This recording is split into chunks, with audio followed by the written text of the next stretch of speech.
Portugueses, acabei de decretar o estado de emergência. Para além desta medida com caráter temporário de suspensão da atividade letiva presencial nas escolas, nós vamos determinar o encerramento das discotecas e estabelecimentos similares, vamos reduzir em 1/3 a lotação máxima de cada estabelecimento de restauração. Estamos em pleno 2020 e em meados de fevereiro, março, somos obrigados a ir para as nossas casas. E do outro lado do mundo estamos a receber notícias de uma pandemia que está a afetar milhões de pessoas e que já tirou a vida a muitas delas. E somos obrigados a isolar-nos, ficar em casa, evitar contactos, e com isso muitas empresas tiveram que fechar a porta, especialmente aquelas que tinham maior contacto entre pessoas. E claro, isso levou a que toda a nossa sociedade fosse impactada por isso. E claro, muitos de nós sofreram perdas de trabalho e mesmo muitas empresas desapareceram. Mas houve uma coisa e um setor que, no meio de uma pandemia como esta e de questões de impacto financeiro, conseguiu superar-se. Foi o setor tecnológico. Empresas como a Amazon, Netflix e mesmo a Tesla conseguiram ver os seus rendimentos até a extrapolarem e a saírem daquilo que era o normal para o setor até então. Numa fase tão má, conseguiram ter lucros avassaladores. E isso teve um propósito, teve um motivo, é claro. E é sobre esse motivo que nós vamos falar hoje neste vídeo, mas peço já para se inscreverem no canal, deixarem o gosto aqui no vídeo e passem também nas redes sociais. Esteves live no Instagram, podem também acompanhar o podcast dos Esteves, que está um bocadinho parado, mas vai voltar. E pronto, para já é isso. E bora para o vídeo. Bom, como eu estava a dizer, muitas empresas durante a pandemia conseguiram sair daquele que seria o problema que muita gente via com a pandemia, que era a economia começar a degradar-se e começar a haver muitas perdas de emprego, etc. E isso realmente aconteceu em muitos setores, especialmente na restauração, na hotelaria. Mas um deles, como eu disse, sobressaiu-se. Foi o setor tecnológico, ou tudo o que envolvesse mais a parte tecnológica, não necessariamente só a tecnologia. Com isso, empresas como a Amazon, que viram o seu e-commerce estourar, o Prime Video, a Netflix, Spotify, portanto, todas essas empresas viram o seu orçamento aumentar, parecendo que não, isso teve um motivo. E qual é que foi esse motivo? Claro, o trabalho remoto. Uma coisa que muita gente ama, outros odeiam, uns acham que pode ser um motivo para as coisas melhorarem, outros parece que veem isso como um ataque à economia e tudo mais. Mas hoje eu quero falar um bocado de uma notícia que eu vi no Expresso sobre um senhor que diz que quem está em trabalho remoto ou quem trabalha remotamente na realidade não trabalha ou trabalha pouco. E eu quero trazer para vocês a minha perspectiva, porque eu trabalho remotamente, e a perspectiva de alguns pontos podem ser positivos, outros negativos, tanto para empresas como para colaboradores. E é esses os pontos que eu vos quero apresentar, mas primeiro de tudo quero falar daquilo que eu acho em relação a este tipo de comentário. Que há um comentário de as pessoas que estão em casa e não trabalham. Eu vou dar então o meu ponto de vista. Eu acho que, sinceramente, as empresas, ou quem chefia empresas como estas, como Amazon, Tesla, Netflix e outros, especialmente também do setor da banca, de onde vem este comentário, para além de não entenderem, continuam a achar que é um bocado ego. Ego de poder ver, poder controlar, poder... Se bem que em trabalho remoto pode ser controlado na mesma, mas pronto. É um bocado nesse sentido. O que eu sinto muito é que muitas empresas, como por exemplo a Tesla e a Amazon, de certa forma estão a cuspir no prato em que comeram, porque se as pessoas não tivessem ido para casa trabalhar, claro, essas pessoas também possivelmente não teriam os seus trabalhos agora, mas também as empresas não teriam evoluído como evoluíram durante aquele período, porque não havia pessoas a trabalhar para manter aqueles sistemas, não havia, tal como acontecia em outros setores, por exemplo. Restauração, os restaurantes fecharam, os hotéis fecharam, portanto não havia ninguém para receber pessoas, portanto não havia ninguém para limpar quartos, não havia ninguém para fazer refeições. As empresas deterioraram, muitas desapareceram, outras tiveram que entrar noutros moldes como fazer entregas de delivery, etc. As empresas tiveram que se adaptar e hoje nós estamos em 2023, passaram 3 anos desse momento em que tivemos que vir todos para casa, alguns a trabalhar, outros que não trabalharam. Da minha perspectiva e daquilo que eu passei durante a pandemia enquanto trabalhador em trabalho remoto, eu trabalhei muito mais, aliás, eu continuo a trabalhar muito mais em casa do que quando trabalhava no escritório. Mas também sinto que produzo muito mais em casa do que produzia no escritório. Vários motivos para isso. Um dos motivos é claro que ao facto de estares no meio, para mim, no meio de muita gente, acaba por haver mais distrações, o fala, ou vai beber um café, ou demora mais um bocadinho, o almoço que vai acabar por demorar mais, tudo isso arrasta o rendimento. E não só, depois também a questão de, no meu caso, por exemplo, eu tenho que me levantar às 6 da manhã para conseguir estar no escritório às 9. Não que eu demore 3 horas a chegar ao escritório, mas há tudo um processo que tem que ser feito até sair de casa para ir apanhar os transportes. Mais o tempo de transporte. Ou seja, eu na realidade quando chegava ao escritório já ia com um avanço de tempo acordado enorme. Então, isso parecendo não impacta em mim, no meu caso, e pessoas como eu, muito a performance do trabalho. Outras pessoas, não tanto, outras pessoas preferem isso, estar em casa. Somos todos diferentes e todos temos rendimentos diferentes e situações diferentes em ambientes diferentes. O que eu acho que as empresas deveriam ter considerado, ou deveriam considerar, é que se funcionou enquanto elas precisaram, né? Enquanto houve a pandemia, enquanto as pessoas tiveram que estar isoladas, os negócios tiveram que continuar a rodar e havia a possibilidade de se trabalhar em casa e tanta coisa se fez em casa e tanto projeto nasceu e tanto lucro foi feito enquanto as pessoas estiveram a trabalhar em casa, de repente já nada funciona, isto não funciona, isto não dá, o trabalho remoto não serve, o trabalho remoto é mau, o trabalho remoto está a destruir a economia, o trabalho remoto.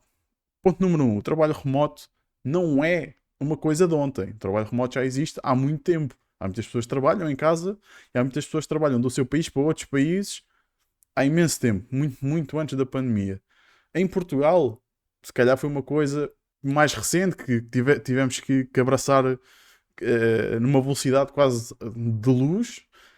O trabalho remoto sempre existiu. Desde que a internet pôde ser viável para se produzir através dela, sempre existiu a possibilidade de trabalhar remotamente. Há vários fatores que permitem, especialmente numa fase como a que nós estamos a passar agora, uma inflação maior, o preço das coisas a subir cada vez mais, nós temos de ter em consideração algumas coisas e eu quero-vos apresentar esses pontos, agora que já dei o meu ponto de vista enquanto trabalhador remoto. Vou-vos dar alguns pontos que eu acho que se podem acrescentar tanto às empresas como às pessoas e que podem ser uma mais-valia para ambos.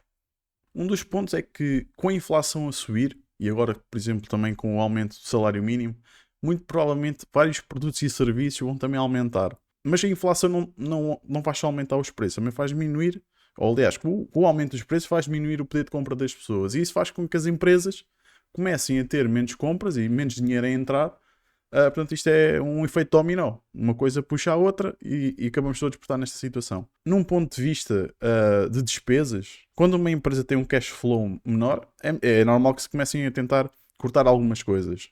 E muitas das coisas que se podem cortar, uma delas, é realmente aquilo que é exuberante, que normalmente é aquilo que eu considero uma questão de ética, é os escritórios gigantes, enormes e cheios de piripipis e cenas. É uma das coisas que se pode cortar, porque o aluguer de um escritório não é assim tão barato. E quando um aluguer de um escritório não é assim tão barato e há a possibilidade de reduzir nisso e deixar as pessoas trabalhar em casa, e ter um escritório mais pequeno para abraçar aquelas pessoas que não gostam de trabalhar em casa, ou para reunir as equipas, mas já não é preciso um escritório tão grande. Então aí podemos ter um corte orçamental bastante grande e a empresa consegue sobreviver. Isto especialmente para empresas mais pequenas. Empresas mais pequenas conseguem ganhar aqui alguns, não vou dizer alguns cêntimos, mas alguns milhares, cortando só na renda do espaço que estão a alugar para ter as pessoas a trabalhar. Mas é claro que com esta mudança de sair do espaço físico para um espaço remoto, existe outras coisas a ter em consideração. E acho que é isto que normalmente as empresas não querem abraçar. Ao sair de um modelo físico para um modelo remoto, é preciso as pessoas terem mais comunicação. As pessoas comunicarem mais, as pessoas terem, de certa forma, uma porta aberta sempre para que exista comunicação, para como é que se sentem, como é que não se sentem, se o trabalho está a ser feito, não está. Há várias formas de avaliar a entrega das equipas, a entrega dos colaboradores, sem ter que estar num espaço físico. Muitas das vezes, tanto o remoto como o não remoto, acaba sempre por ir às mesmas estatísticas. Mas há muitas formas de conseguir abraçar o lado remoto e deixar o lado físico. Mas isto, claro, é preciso haver vontade e haver empenho das pessoas que estão a liderar para conseguirem mudar o chip, o mindset para um outro modelo. E às vezes é isto que não se quer fazer. As pessoas preferem manter-se, lógico, naquela zona de conforto, deixar de parte a possibilidade de irem para um novo modelo e produzirem mais e terem mais resultados. Isto é um ponto que eu tenho aqui anotado e é um ponto que eu também sinto que muitas empresas não querem seguir por esse modelo, exatamente por causa disso. Porque tem que mudar, tem que haver mais formação, tem que haver mais diálogo, tem que haver... Então, há uma gestão mais complexa, mas que a longo prazo pode resultar em coisas maiores do que continuar num modelo físico. Outra coisa que o trabalho remoto pode trazer de positivo, a atração de talento não ser só restrita a uma certa região. Se nós trabalharmos em Lisboa, é lógico, se tivermos uma empresa física, é muito mais difícil recrutarmos pessoas de outros pontos, tanto do mundo ou do país. Mas, por exemplo, se eu quiser recrutar uma pessoa do Porto para vir trabalhar para Lisboa, essa pessoa pode não querer, por vários motivos. Vai ter que arranjar uma casa em Lisboa, vai ter que mudar-se com a família para Lisboa. Se tiver filhos, vai ter que arranjar escola para os filhos, vai ter que... Há uma série de coisas a ter em consideração quando se pede a uma pessoa para se mover para outra cidade. Não é só a questão do mover. Com o trabalho remoto eu posso recrutar pessoas de outras partes do país, de outras partes do mundo, com características específicas que eu preciso e que muito provavelmente só naquela região eu não ia conseguir encontrar, e provavelmente a tentar atrair essa pessoa para a cidade onde a minha empresa está situada, eu teria que lhe oferecer outros pacotes, um pacote de realojamento, ajudar a procurar casa, ou mesmo encontrar casa para a pessoa morar. Isso acaba por ser muito mais penoso para a empresa e para os recursos que a empresa já tem, propriamente arranjar uma pessoa remota. Arranjou uma pessoa remota, está feito. É só isto. Arranjou a pessoa e a pessoa vai trabalhar no dia a seguir, se eu preciso já. Porque é só incluí-la na equipa, fazer-lhe um e-mail e a partir daí é dar acessos e coisas. E a pessoa está a trabalhar. Enquanto no outro, pessoalmente, todo o tempo que a pessoa vai precisar de se mudar, de se instalar, de fazer tudo isso, é uma carga de trabalho. Isto é outra perspectiva. Digam-me nos comentários o que é que acham. É um espaço aberto para discussão. Estou aberto a saber também a vossa opinião. Portanto, a caixa de comentários é vossa. Outra coisa que eu às vezes vejo, enquanto estive a fazer aqui a pesquisa, também vi muitas pessoas a dizer que tenho mais tempo. Tenho mais tempo. Eu, no meu caso, agora já está a estabilizar um bocadinho mais, mas no início, pandemia e tal, havia muitas vezes que eu fazia muitas horas. Fazia tipo 13, 14 horas por dia, sem exagero nenhum. Era muito complicado. Qual é que é a vantagem de estar remotamente? Se a minha empresa, a nível da empresa, se a empresa precisar de mim para fazer alguma coisa, ficar mais meia hora, uma hora, não me causa um impacto tão grande e muito provavelmente não vou dizer que não, porque já estou em casa. Portanto, tudo o que eu precisar de fazer, o tempo que eu ia levar do escritório a casa, provavelmente eu iria dizer que não. Mas como já estou em casa, mas meia horinha não me faz diferença, uma horinha, ok, tudo bem.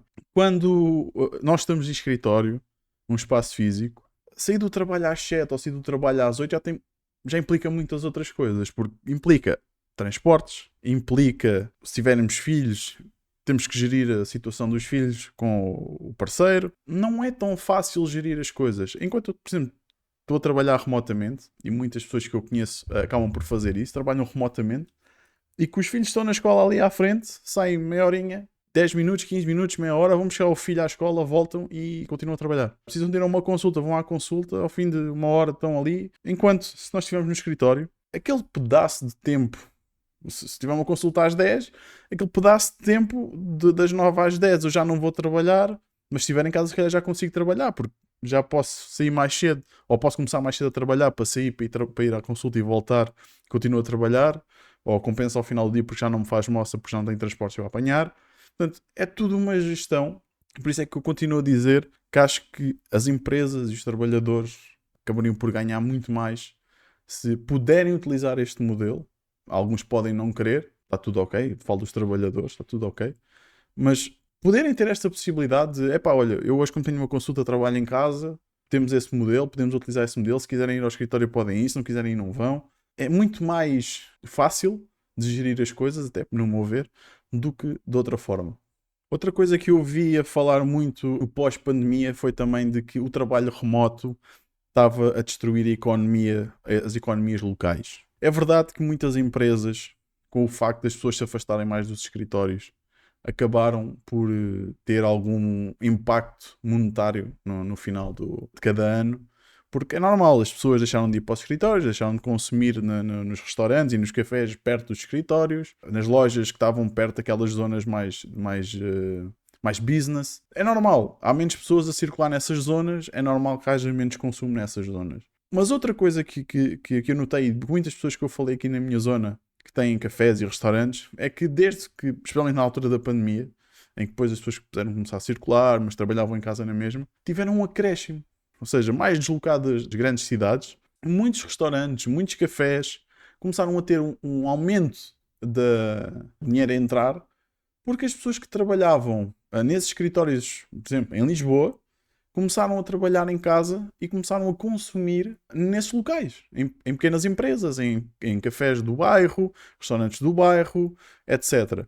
Eu sou um desses culpados. É muito mais complicado e é mais estressante do que estar a trabalhar realmente em casa e poderes controlar o ambiente e poderes ser mais produtivo com isso. Isso é outro ponto que eu acho interessante. Agora, é lógico que as pequenas empresas, os restaurantes, os cafés, que se situam nesses locais, já não tenham sentido o impacto. Mas não são os únicos cafés e os únicos restaurantes que existem. Os restaurantes dos subúrbios têm tanto direito a ter consumo do que os restaurantes e os cafés e as outras lojas que existem. Os centros urbanos, onde estão os escritórios principalmente, não são nem mais nem menos do que todos os outros negócios que existem. O trabalho remoto apenas acabou por dar oportunidade a outras empresas de lucrarem o que os outros também lucravam. Agora, lógico que eu tinha e agora não tenho e quero voltar a ter e pronto, gera-se aqui uma discussão que na minha opinião, e é a minha opinião, não faz absolutamente sentido nenhum, porque o dinheiro continua a circular. As pessoas que trabalham em casa continuam a gastar dinheiro, continuam a fazer encomendas, continuam a fazer compras, continuam a comprar roupa, Aliás, eu compro mais roupa hoje do que comprava quando trabalhava em escritório, porque para já consigo economizar muito mais dinheiro. Isso é um fator que eu também acho importante quando se trabalha em casa. Portanto, eu acabo também por consumir mais agora, mas o que eu quero dizer com isto não é o facto das empresas que estão situadas nos grandes centros não têm mais direito do que outras que estão longe dos centros. O ponto que eu estava a falar anteriormente vou falar agora, porque de certa forma o trabalho remoto também vai permitir, ou já permitiu em alguns casos, que as pessoas comecem a ir mais para o interior. Comecem a trabalhar para as grandes cidades ou para fora do nosso país, mas a partir do interior. Várias vantagens, é mais barato, há menos confusão, etc. Eu podia ficar aqui a enumerar várias razões. E outra coisa bastante importante para o nosso país é a desertificação. O nosso país tem muito pouca população a viver no interior, estamos muito concentrados nas grandes cidades, as grandes cidades estão plenamente cheias e o trabalho remoto é uma coisa que pode impulsionar isso, pode impulsionar as pessoas a distribuir esta riqueza que está muito concentrada nas grandes cidades e levá-la para o interior do país e ajudar a desenvolver o interior do país também. A criar novas empresas no interior do país, levar mais famílias a viver no interior do país e, claro, levar a que outras pequenas aldeias comecem a renascer porque têm a oportunidade de receber pessoas que podem trabalhar de lá para qualquer parte do mundo, para qualquer parte do país. A riqueza começa a ser levada para o interior e que o nosso país está cada vez a sofrer mais e ficar mais estrangulado nesse sentido. Outro ponto bastante interessante que eu vi, e agora que estamos numa fase em que temos muitas pessoas a contestarem-se por causa da natureza e da poluição e tudo mais. De facto, quanto mais pessoas tiverem a possibilidade de estar a trabalhar em casa, menos pessoas são aquelas que, vão de carro para o trabalho, logo poluem menos, e isso é um facto comprovado. 2, deixam de usar transportes, porque não necessitam de se locomover, e vai haver menos pessoas nos transportes, o que, especialmente em Lisboa, que é o que eu uso, os transportes não são propriamente a melhor coisa e não é propriamente a melhor qualidade e não é propriamente o sítio onde há poucas pessoas a andar de comboio. Portanto, é outro motivo. Se as pessoas começarem a sair das grandes cidades e começarem a ir mais para o centro do país, só ver até da parte do governo incentivos para que isso aconteça, tanto de trabalho remoto como das pessoas começarem a ir para o interior do país e levar essa riqueza que está nas grandes cidades para o interior do país, o nosso país, para além de se desenvolver muito mais, desenvolver muito mais depressa, conseguimos ter uma coisa que já não conseguimos ter há muito tempo, que é o nosso interior, com pessoas, com riqueza, com mais indústria, com mais oportunidades, o que não existe. E o trabalho remoto traz isso. Traz o poder levar pessoas para zonas que são menos, ou que eram menos populadas até agora, não é? Então eram estas notas que eu queria deixar. Eu acho que é triste ver as empresas, especialmente as empresas grandes, agora a decidirem que o trabalho remoto já não funciona, depois de estarem tanto tempo a viver dele, tanto tempo, especialmente na altura da pandemia, que foi uma altura bastante complicada, em que todos ganharam, não vamos ser hipócritas, todos ganharam com isso. As pessoas que trabalhavam nesse setor ganharam porque não ficaram sem trabalho, e as empresas ganharam porque conseguiram continuar a evoluir. Mas acho que é um bocado mau dizer que já não funciona. Parece que estão a cuspir no prato onde comeram durante algum tempo. E não acho que seja justo, e até mesmo a nível de competitividade, acho que as empresas que continuarem a abordar o trabalho remoto, continuarem a adquirir este modelo, vão ter a longo prazo muito mais expectativas, muito mais evolução, porque conseguem ter acesso a talento que outras empresas que estão a deixar esse modelo deixam de ter, porque as pessoas cada vez mais preferem um equilíbrio, e é uma coisa que eu gosto muito de falar, tanto no meu Instagram como quero falar mais aqui no canal, que é o equilíbrio entre vida pessoal e vida profissional. As pessoas cada vez mais querem isso, isso está-se a retratar também no nosso país, cada vez mais, e eu acho que o trabalho remoto pode trazer exatamente isso. Portanto, pessoal, este é o meu vídeo para vocês, e espero que o tema tenha-vos interessado. Deixem nos comentários, deixem o vosso gosto e subscrevam o canal. Espero que possam continuar a acompanhar aqui o canal. Ok, pessoal? Até à próxima, e já sabem. Fui.